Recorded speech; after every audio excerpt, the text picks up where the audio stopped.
Alors je vais te lire un court extrait du livre Le sentiment et le secret de Neville Goddard. C'est le chapitre 3, la prière. Alors ce livre, Le sentiment et le secret, c'est vraiment pour moi un très très bon livre pour commencer avec Neville Goddard, puisque c'est un livre qui fait 4 chapitres et je crois que ça fait une trentaine de pages à peu près. Et c'est très abordable. Il y a quelques passages de la Bible qui sont expliqués justement avec une perspective complètement différente de ce que tu as entendu probablement jusqu'à maintenant. Et donc je te lis juste un court passage de ça et tu verras si ça résonne pour toi. Alors la prière est une illusion de sommeil qui diminue l'impression du monde extérieur et rend l'esprit plus réceptif aux suggestions de l'intérieur.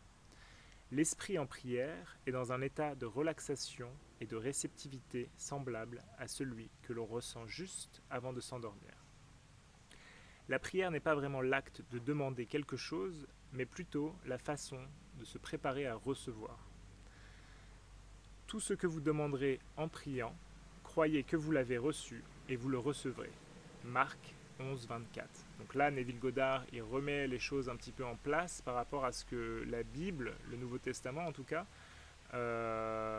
nous enseigne. C'est-à-dire le Nouveau Testament, c'est vraiment un livre métaphysique sur la loi de l'attraction, la loi de l'assomption. La seule condition requise est de croire que vos prières sont déjà réalisées. Votre prière doit être exaucée si vous assumez le sentiment qui serait le vôtre si vous étiez déjà en possession de votre objectif. Dès que vous acceptez le souhait comme un fait accompli, le subconscient organise les moyens à sa réalisation. Pour prier avec succès, vous devez vous abandonner au désir, c'est-à-dire ressentir le désir réalisé. L'homme parfaitement discipliné est toujours aligné avec le désir comme un fait accompli. Là, tu vois, là, j'ai envie de continuer à le lire, puisque c'est toujours un livre vraiment, vraiment inspirant à chaque fois, et en une trentaine de pages, et donc du coup, à peu près peut-être 30 minutes, 1 heure maximum, tu peux te remettre dans le bain par rapport justement à la loi de l'attraction, qu'est-ce que tu fais mal aujourd'hui, et vraiment, qu'est-ce que ça veut dire la prière? Parce que la prière, c'est pas de prier à quelque chose qui est à l'extérieur de toi, mais la prière, c'est de réaliser que c'est ta conscience d'être à qui tu demandes la chose, et donc tu assumes le sentiment du désir réalisé. Et quand tu assumes le sentiment du désir réalisé, l'univers qui est la matérialisation de ta conscience va te refléter ce que tu es devenu en conscience, en énergie.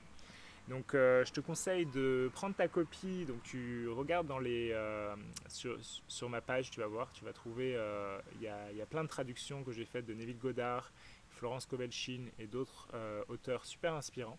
Et donc va jeter un œil, va prendre ce qui résonne pour toi. Florence Kowalczyk, c'est plus au niveau affirmation et ça marche très très bien aussi, mais c'est vraiment différent, c'est une autre façon de faire.